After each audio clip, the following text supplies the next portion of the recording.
May tama tong sasakyan ko, oh. Yan oh, lalim mo. Di ko alam saan galing. Nag-grocery lang ako, nag-park ako, pasok ko sa grocery. Pagbalik ko, yan, meron na.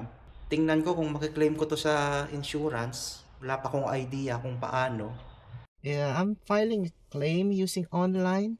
I noticed that it says it's at fault claim. Well, I think it's not my fault. So I just want to inquire about that one. And you said you were in the store, and when you came out, that's when you noticed the damage to the vehicle? Yeah, that's right.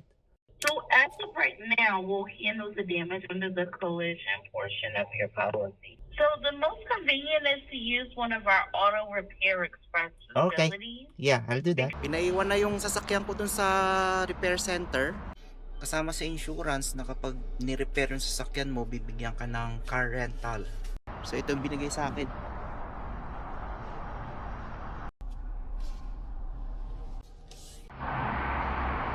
Looks good, huh? Ah, Like nothing ever happened. Let's get you Came out to 906. galing ng pagkakagawa para walang nangyari. Ooh, I miss my car. I miss my car so much. I love this car.